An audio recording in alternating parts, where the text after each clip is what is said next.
How would you describe your wrestling journey? How do I describe my wrestling journey? It's been pretty much an up and down journey, to be honest. More like a down one when I started out, which was when I was like 14 years old. It's been like ages and ages ago. When I started out in Germany, the first promotion, if you can call it like that, it wasn't really a promotion, but you didn't have a wrestling ring. So you trained on like gym mats and stuff. You didn't have any ropes whatsoever. The bumping were horrible because there was no give whatsoever. It was just pure bumping on the floor, just with a bit of padding. But once me and my brother actually moved on from there, we went to a promotion that had a wrestling ring, and taking the first bump in that wrestling ring just took my breath away. I hated it. I hated it so much. It wasn't the softest ring. The only padding that was on there was obviously the boards. And then you had like the foam padding of like puzzle mats, if that makes sense. And then just the canvas over. But the ring itself didn't really give a lot. I mean, I was like much lighter back then as well. I was like, like 50 kilos. So I was really like skinny. And yeah, no, I hated it. Absolutely hated it. But then once I met my partner, Robin, and I moved over to Belgium, which was at the end of 2008. I started training with him in Belgium in FWF, which is Flemish Wrestling Force. That's what that company was called, or is still called. They're still running, different person now. And yeah, that ring was just like, it was like heaven on earth. It was such a difference. And then, yeah, going on from there, career went on. I went to Wrestling Stars in France to wrestle there. The rings there, horrible. I tell you, horrible. Absolutely no give. One was converted from an actual boxing ring into a wrestling ring. So again, no give whatsoever. So you always had to think about what bump to take. Are we just rolling? Are we actually bumping?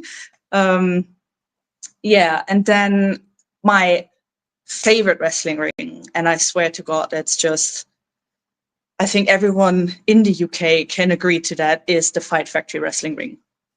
That ring is just, that's my heaven on earth now, honestly.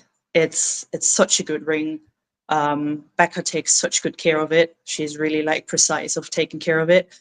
But yeah, like going from out of Germany into Belgium, branching out into France, getting bookings in Italy.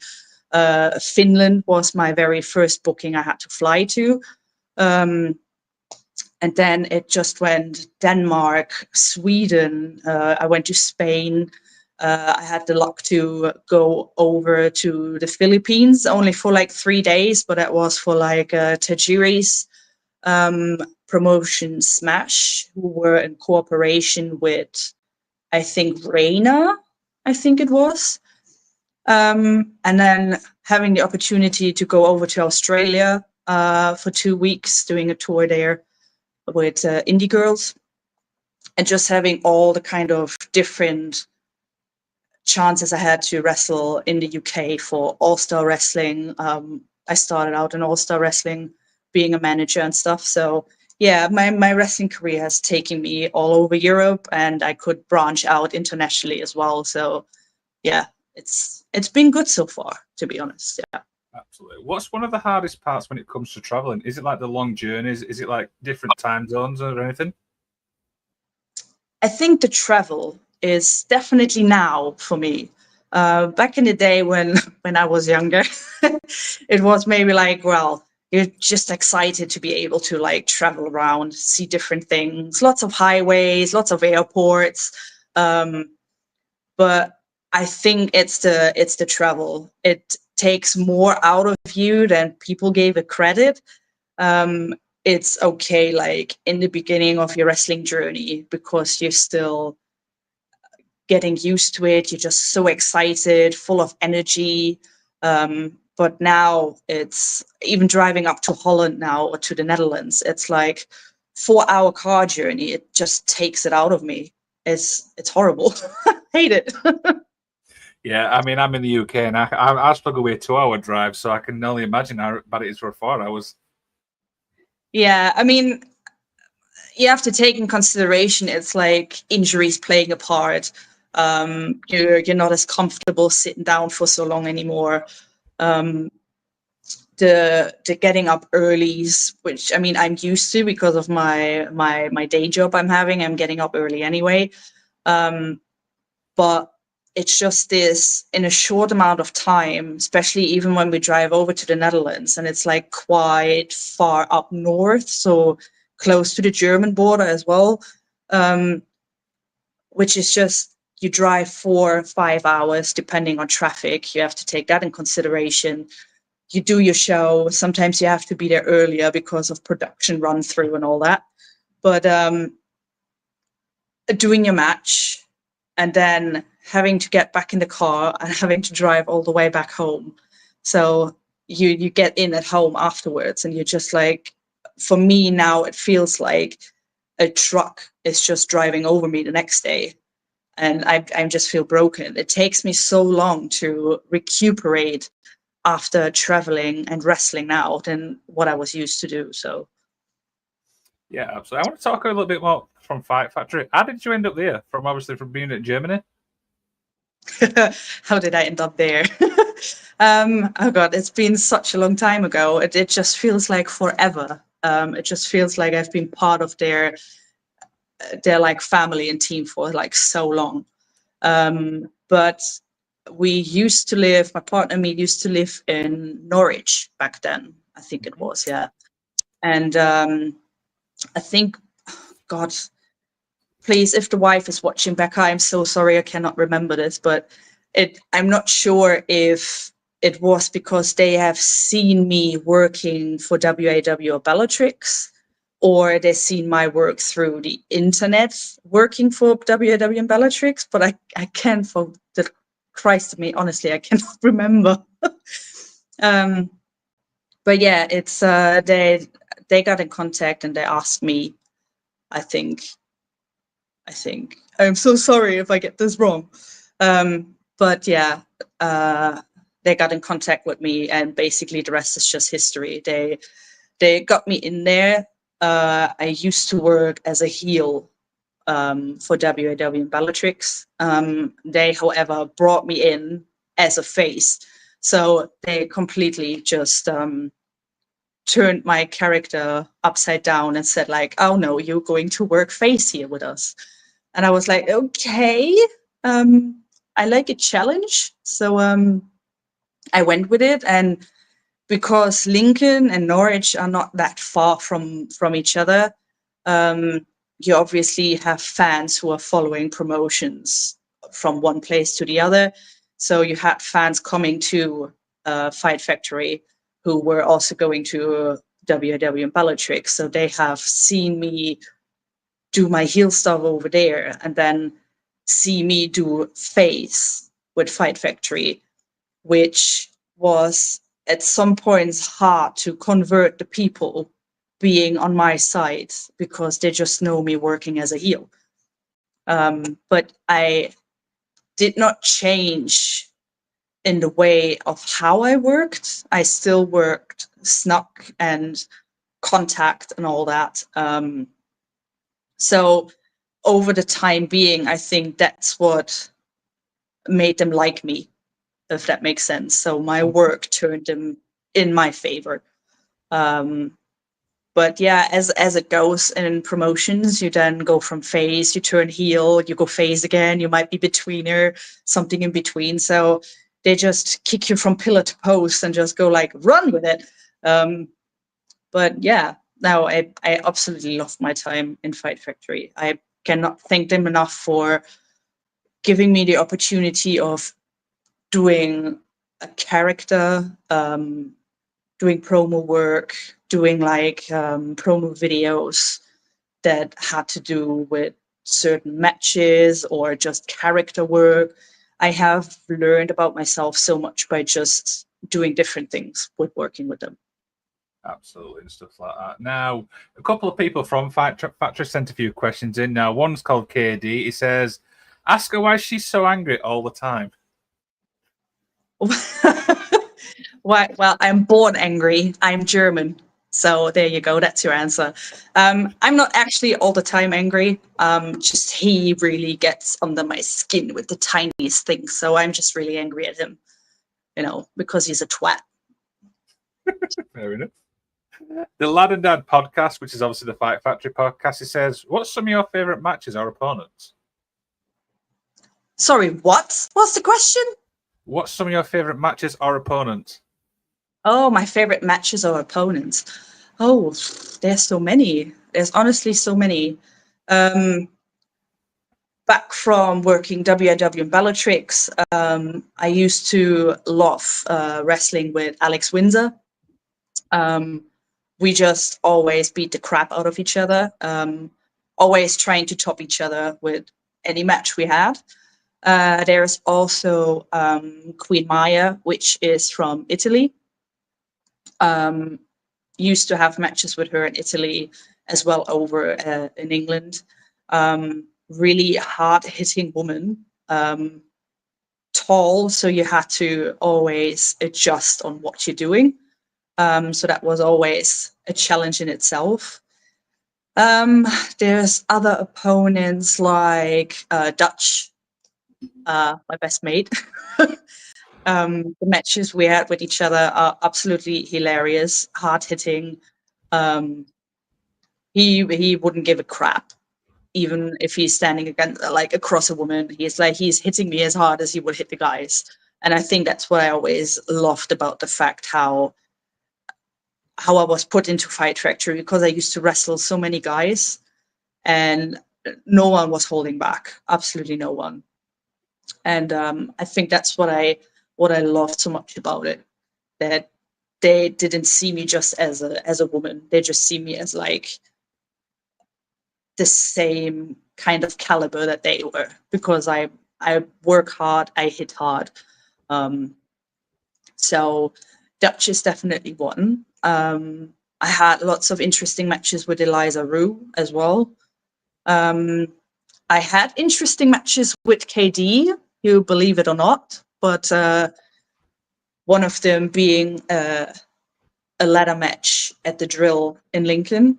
He was then Fight Factory Wrestling Heavyweight Champion. That match, I think I might have died at the last kind of bump he was taking on top of my head, laying on the ladder. So yeah, there's just, God, there's so many, honestly. But some people you like wrestling more where you just click really well with, and then you have some people where it takes a few attempts if you have more matches. But honestly, I enjoyed all my work. And then recently, Lexa Valo is actually another one who I used to wrestle in the Netherlands. First time we met each other, I had a few matches with each other, and it was just fun, because she's doing different character work over there. I'm doing a different character over there, which is not even running under the name Lory. So I'm Ursula Schnaas over in the Netherlands for that promotion. Don't don't ask about the name. They came up with it, but hey ho. But yeah, I know lots of different people I like to work with, but that's just to name a few. I have wrestled so many people in my career, so. Absolutely. And one of the other questions from the Lad and Dad podcast was, any funny road trip stories you don't mind sharing? Oh, any funny road trip stories? Well, I think the one that always sticks, and I think the wife has talked to you about the same story. I know exactly which one you're talking about, but I'll let you tell the story from your side. It was when we were traveling down to, I think, HEW it was. They were doing a ring hire. Dutch and me were booked to wrestle as well, and on the way back, it was a long day. No, it wasn't even HEW. No, I'm lying. It was down to Hastings, so it was EWW where we came back from. So Lincoln down to Hastings, long ass drive. Going back home, even longer. Terrible, honestly. But we stopped in a service station, which we always stop normally on the way back home, and we were, I believe the wife said, and at that point we were all delirious because we were so tired, and yeah, we just didn't know what was going on anymore. We just stopped for coffee. We just wanted coffee, and I think the machines weren't working. There was no coffee, I think. And I remember, I think another car from FFW traveled with us down. So there were a few other guys with us. And I believe it was me and JOC, I think, who were looking in like kids' books and having like a laugh with what they were saying in the kids' books. And not shortly after, I think Dutch turned around and he just called me wife. And from that moment on, I just looked at him like, oh, okay, yeah, so you made it official now. So, okay. But he didn't realize that it was me standing there and not Baka. So he turned to me and called me wife, and that kind of stuck for the rest of the trip, the rest of the whole time, to be honest. Yeah, it just got stuck. So the wife is calling me wife, and Hayden calls me wife. He even got me flowers and a card for Valentine's. because at that point I was staying with them, I think, and he decided it was a good idea to get both his wife's flowers and the Valentine's card.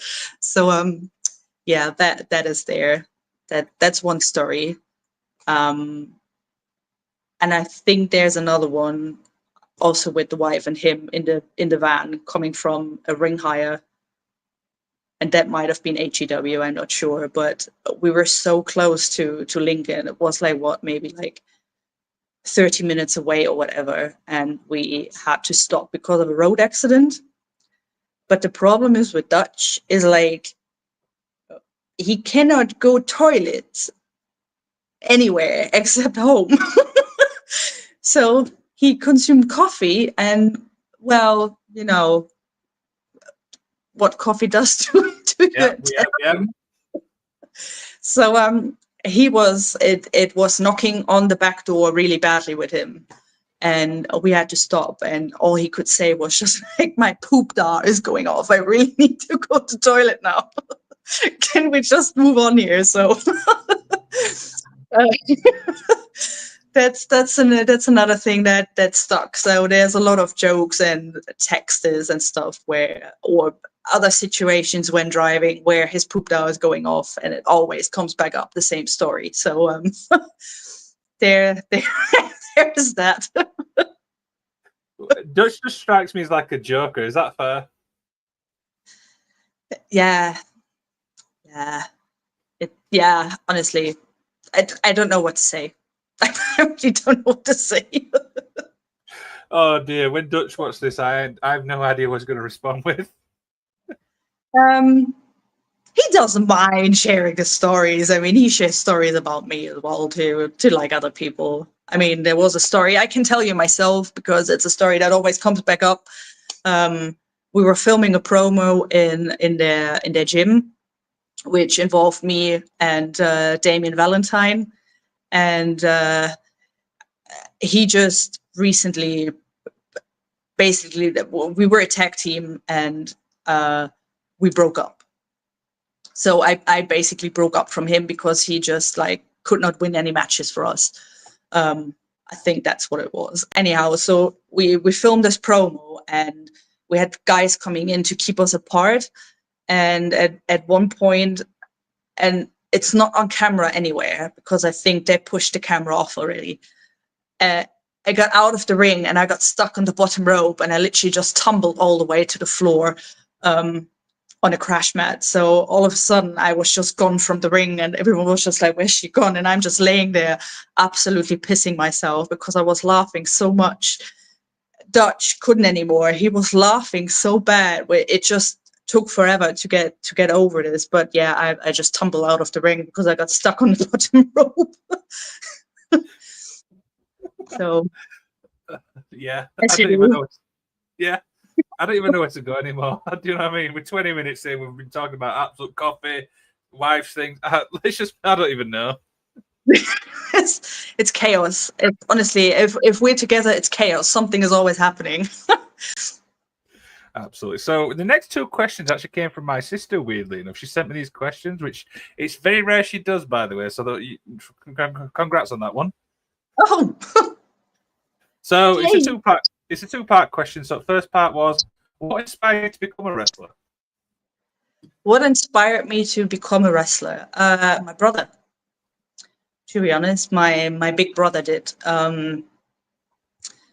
When I was younger, he has always been into wrestling. He watched it at home. Before he was watching it at home, he was sneaking out to his best mates to go and watch it at his place because my mom and dad didn't want him to watch it, or he didn't want to know that he's watching it.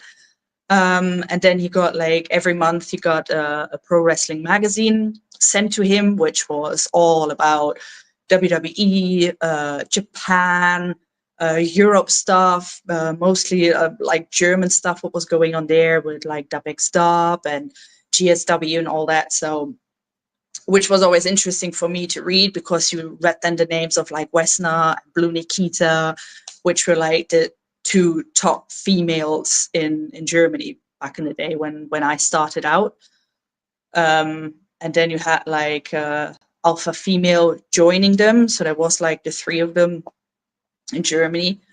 And he got me into watching wrestling on TV. And one of the first things I have seen were the Hardy Boys and Lita.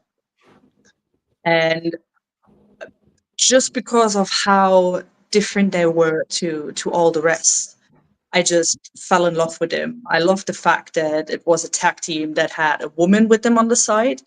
The woman doing all kinds of crazy moves and all that stuff, jumping with a moonsault from the top rope onto guys, not being afraid to step in the ring with the guys, and then bringing in Trish into the kind of same thing. And then you had like Jacqueline, Ivory, then Jazz joined the WWE as well. You had Victoria, so it just went like, and I was just like, oh my god, there's so many females out there.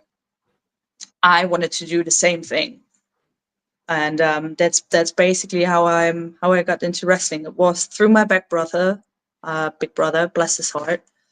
And if it wouldn't have been for him, who knows what I would have ended up as. So I'm grateful that he brought me into the wrestling, like getting to watch it and taking me to the training and all that. So yeah, that's thanks to him. Absolutely. So correct me if I'm wrong. You had to step away from wrestling early 2023 because of an injury. Talk about that. Yeah. So all that kind of happened in December 21, actually.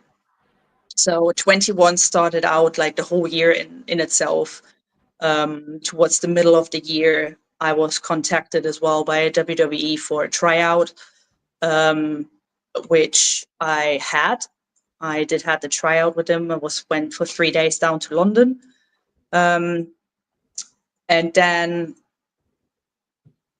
my way just with Fight Factory as well, it just came like I became more of like a regular going over there and wrestling for them, then also moving away from Norwich into Lincoln. So Fight Factory was like my main promotion. It was my home, you can say. And then they went into the winter break, as most promotions do over the winter. December, January, sometimes February as well. It's like the wrestling is going down because it's cold. Some venues like the X Church in Gainsborough is fucking freezing in the winter. No heating whatsoever. So running shows over that time, you have to consider you have like Christmas in there and New Year, so you want to hang out with your family and friends as well more. Mhm. So we got into the winter break, and somewhere in December, I literally just got out of my bed, trying to stand up, and something just shot in my back, Ooh. and I could not stand straight. It was such a like really bad pain in my back that I didn't know what to do. It like I bursted out into tears. Um, I like couldn't even for the longest time could not put my socks on. Um, Dressing myself was absolutely horrendous. When I showered in the morning, the showers got like really hot just to see if my back starts to like ease up and let me like stand straight. So I had no idea what was going on. But thinking about it back now, it's like I'm just an idiot for not taking care of my body, listening to my body, and go to the doctors and get it checked.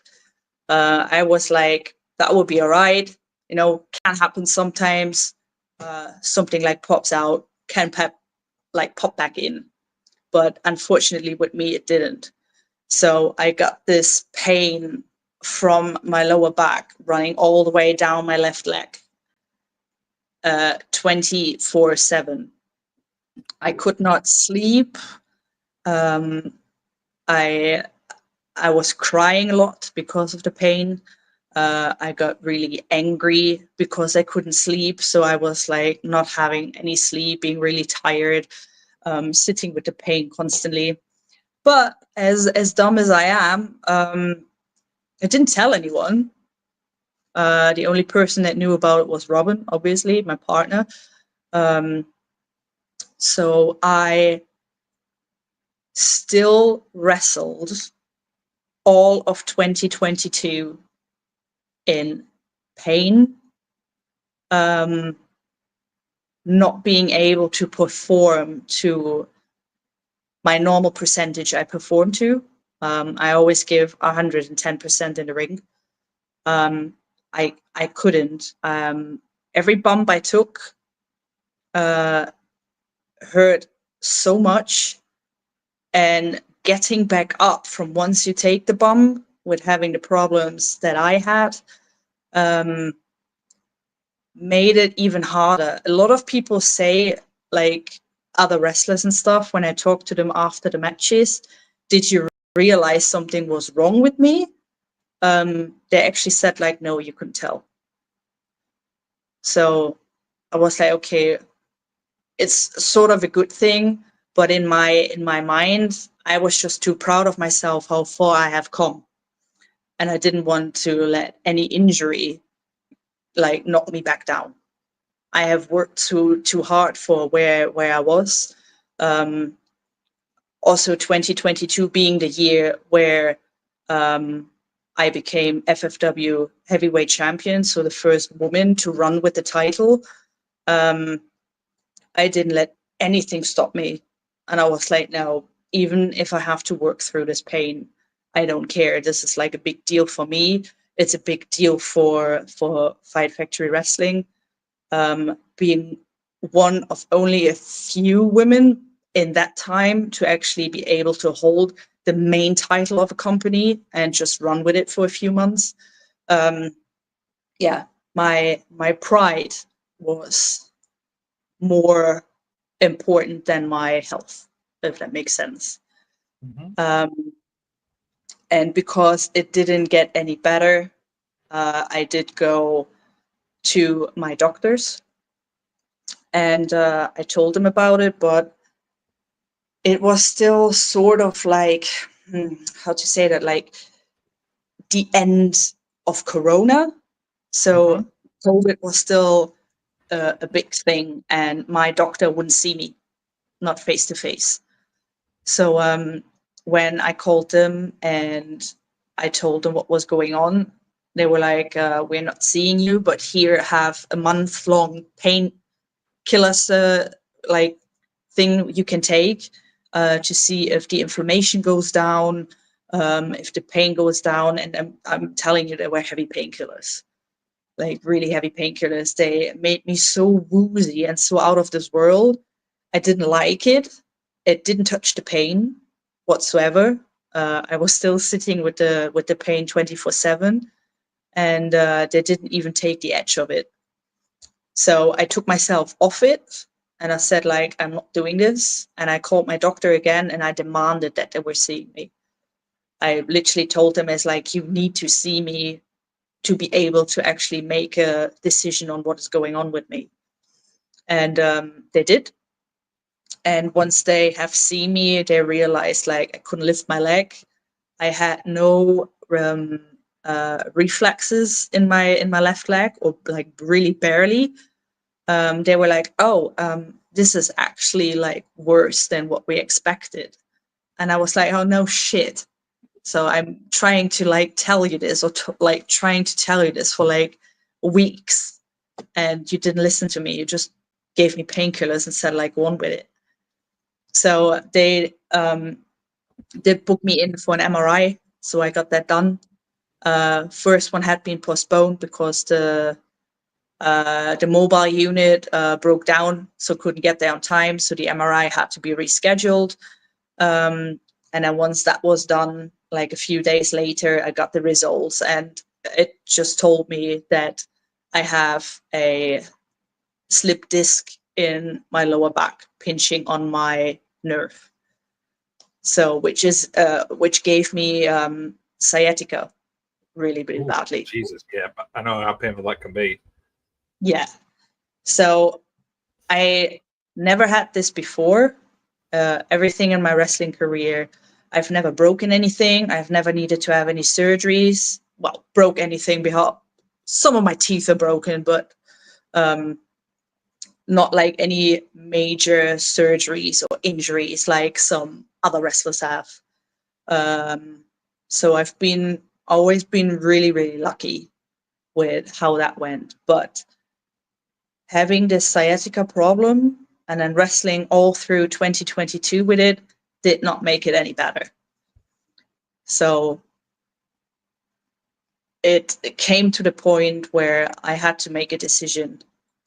And because of what the MRI gave back, they gave me three options. I could continue doing physio, which at that point I was doing already, paying out of my own pocket. Get an injection, which is blocking the pain in your nerve, or get surgery. And surgery was like the last option. I was like, I'm not doing this. I did an option for the injection first either. I was like, I'm not having a huge fucking needle being put in my back. I'm not having it. I'm scared of needles. I'm not the biggest fan of it. Give me a tattoo is fine, but any needles going anywhere in my body, no. I don't need that. And doing the physio got me so and so far, but not far enough. So the pain continued, and I talked to my partner about it, and I also talked to Becca about it, and Becca being the nurse saying like, well, maybe it's an option you need to consider, which if it helps you get better. And I was like, oh God. And yeah, I wrote to the doctor and I said, okay, I will option for the injection. Can we get that done? And we did. The wife went with me, holding hands, because I was absolutely panicking. Also, I wasn't allowed to drive myself, so I needed someone who gets me there and gets me back. But yeah, the wife was holding hands with me. all the way through, and until I had to be in that room by myself with only 2 doctors who were talking me through everything, what they were doing. But she had to wait outside, and I was just, yeah, no, that wasn't my thing. I was sweating all over. I was just panicking. I was like, I don't know what to do. So they put me on this chair. I was sitting on my knees just a bit higher up, and I was hanging over the chair with my chest. And they didn't even really need it, like, to pull down my pants like far because of where they had to inject. But honestly, the doctors have been absolutely brilliant through the whole process, and it took about 5 minutes. So all this panic, all this building up to it, all this honestly not sleeping because of being afraid what was going to happen. I got to the surgery, and the first thing I said, like, they were standing on the door already, basically waiting for me, the 2 doctors. And I said to them, I said, like, they were like, is that you? And I was like, yes, that's me, but hold on, I need to go for a wee first. And that's where I went. I went to toilet, and the wife just went to them and talked to them, and I just stayed in the toilet, had my wee, and I came out of there, and she basically told them, like, she's shitting her pants. So she's just really, really terrified. And honestly, I cannot say anything but good about the doctors, but they have been absolutely brilliant. They have walked me through. And at one point, when they were totally busy and what they were doing already, were doing the injections, and they were like, "Oh, okay, so now we're going for the actual one." Like, and I was like, "What do you mean we're going for the actual? I thought you were done already." And they were like, "No, we're going for it now." But they were just joking; they were actually done. So they were just making fun, so to take the edge off. And once it was done, I was hanging in that chair, and I was just thinking, like, please let this be over now. Please let the pain be gone. And I just bursted out in tears. And I just hung there over the chair. I didn't move. I was just crying. And I remember them bringing Becca back into the room, and she was just like looking over me over the chair. And she was like, "See, I told you, nothing to worry about." I was like, "You fucking bitch." So yeah, no, I was lucky to have her there, and it the injection basically numbed everything in my left leg, just because it was injected right into the nerve. And I walked out of there not having, like, I basically felt like I only had one leg when I was walking. Like it was no. Yeah, it was just dead. And I was sitting down in the car, and we were driving home, and yeah, it was a relief, but as good as it was for the time being, it wasn't enough. So the pain did come back, and yeah.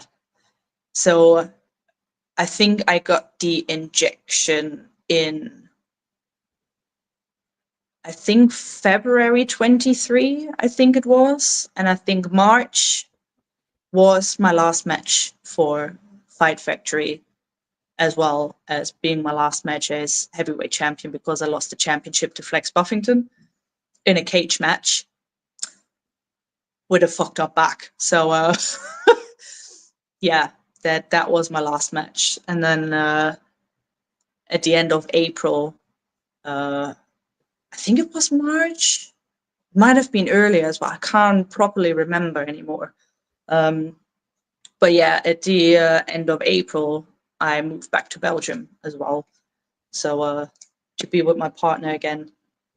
And yeah, that's basically how it's been. And then over the time of being back in Belgium, still having the pain, still not knowing what was going on, I went through.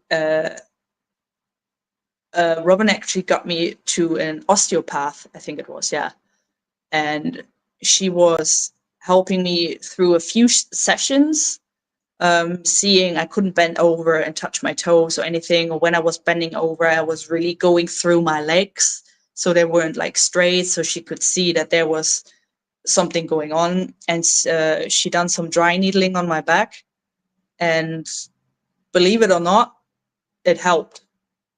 So doing the dry needling helped me to be able to move sort of normal again, be able to slowly starting back in the gym, getting the strength back in my legs as well as my whole body, to be honest, because I haven't been able to go to the gym. I had no feeling, no power in my left leg. So yeah, doing the dry needling over here helped me a lot. And then for sort of time being back in the gym, doing stretches and stuff, and all of a sudden something happened. Don't know what, but step by step, I was able to stretch better, was able to touch my toes again, was able to go back on the leg press, get the strength back in my legs. So something happened. Please don't ask me what, I don't know, but it's been magic. And in beginning of this year, you can say I actually made the decision of like, I'm not done yet with wrestling. So I do want to go back to it, just take it slow and see where it goes. And in March, at the end of March this year, I had my first wrestling match back, which I'm going to post on my YouTube tomorrow evening as a premiere. So if you want to go and see my first match back, I'm just going to go and pluck that here. Feel free to go over to Lory Wrestler on YouTube and just go and have a look at it. Yeah, what we'll do is we'll put the link in the description of this video so people can jump from this, go and watch your match and stuff and like that. What was that like though? Do you know what I mean? When you come obviously back from that injury, what was that match actually like for you? There were a lot of factors, to be honest, because it was my first match back in Belgium. It was the person who was running the show. It was his last match because he retired. But he, back in the day, was also the owner of FWF in Belgium, where I started my training out. So it's like seeing all these guys back from years ago when I started out with training. My partner and me then went to that show at the end of March. And it was just like nostalgia, to be honest. Being reconnected with like old friends you haven't seen in like, I don't know how many years.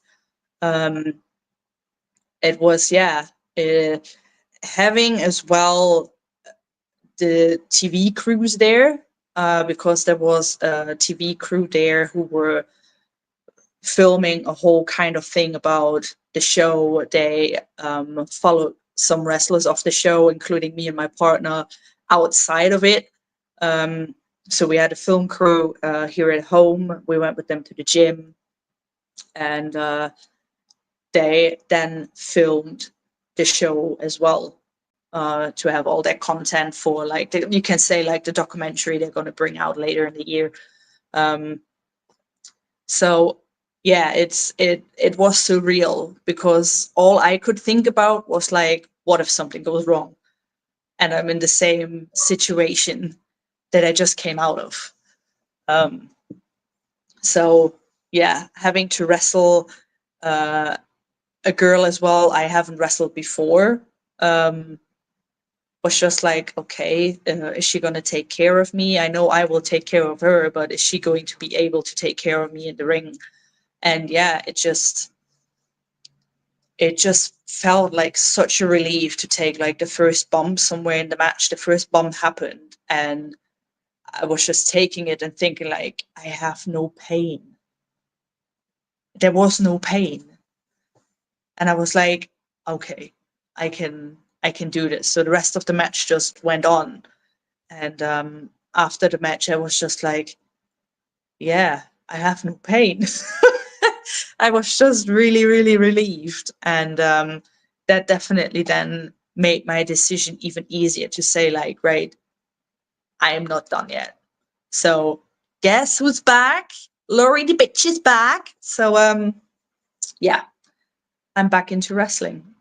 Not as regular and on the run like I was before. But just taking it easy and just taking care of my body is a higher priority now, especially because I'm older as well than what it was before. You know, you wrestle and wrestle and wrestle and you don't take care of your body. And in the end, it catches up with you. And it did with me. So there we are. Absolutely. That kind of falls on obviously to my next question is what's some of the biggest things you've learned in wrestling throughout your whole career? The biggest things I have learned. I think one of the biggest things is just be true to yourself, to be honest. I didn't have a really easy start in wrestling because of how skinny I was, how I looked. People were just making fun of me. And if you look back now of how my years have been, I'm just like, well, I proved you all wrong. So I think it's just believing in yourself and just trust in yourself is one of the biggest things that I can take away from it. If you believe in yourself and you know you're good in what you do, anyone else will see the same thing. So I think that's my biggest thing. It's not like what I have learned on technical wise. I'm like an all-rounder. I have learned it all. I can do some high flying, I can do brawling, I can do all kinds of things. I can do British tech. It's all great and stuff, but if you don't believe in yourself, what you're bringing into the ring, there's no point. You know, it's there's so many wrestlers out there, and you always have to think about be different than all the rest. So I'm not afraid to make a fool of myself if I have to. If it fits, it fits. Prove was doing matches with Dutch, doing tag team matches with Damien Valentine against KD and Dutch. All kind of silly shit happens in there. But in the end, it's still, you're still bringing over the story and you're still making people believe in what you're doing in the ring. So that's for me, like, yeah, that's the biggest thing, of making them believe of what you do and be truthful to yourself. That's a great little thing. So a few little more questions obviously as we begin to wind down and stuff like that. What would you say is the most rewarding thing when it comes to wrestling? The friendship I have gotten out of it. Through wrestling, I have made really good friendships. I have made good friendships who are broken. But being able to find my best friend in wrestling, which is Baka, I think just made this whole thing like worthwhile for me. Her and Dutch mean so much to me, like the whole family does. And I'm just really, really grateful that I found her as my best friend. And no matter what, yes, we don't see each other a lot anymore. We write, we send memes to each other. I explode her Instagram with memes. But it doesn't matter how far you're apart, you're still close. If you have the right person as a best friend. So, and she's that to me. I love that answer and stuff like that. So I'll go back to my sister's second question, and it's pretty self-explanatory. What's the goals for you now, Lory? The goals for me now is my biggest goal is actually being able to step into a wrestling ring in Germany. I haven't been wrestling in Germany since I left in 2008. Obviously, also, I haven't made my name back then. I was able to build my career outside of Germany. So being able to work in the UK, being able to do different countries in Europe, as well as traveling overseas. But now it's maybe I do have my foot back in the door in Germany, but we're gonna have to wait and see how that is developing. If it happens, it would be great because then my dad can come and watch me, which is one of the biggest things I want, that he sees me how I am now in the ring. He was there when I started out in wrestling. He had no idea what was going on with wrestling. No clue he had. But he enjoyed how much me and my two brothers actually enjoyed doing the wrestling. So that's one of my biggest goals. Go back to Germany, step in the wrestling ring, and having my dad in the front row. Lory, it's been an absolute pleasure. Hope you've enjoyed yourself today. Thank you so much. So I need a couple of things from you now. You sent me our socials, so I'm going to let you obviously plug your stuff, what's upcoming. So when it decides to load, there you go. You want to plug all this? Oh my God, people just read it. It's right there. Pause. So yeah, I do have upcoming dates. August 31st, I'm wrestling here in Belgium for Superstars of Wrestling. September 6th, I'm going back. This is also the first for in a few years. Me and my partner actually going back to Wrestling Stars in France, which is like the biggest company running over in France. Not much going on social media wise by them because they keep it all really tight. But that's going to be exciting. So we're actually having 2 dates for them over in France. And then October 4th, it could be maybe another company in France, but that has to be confirmed. And then November, I'm going back for Superstars of Wrestling Belgium.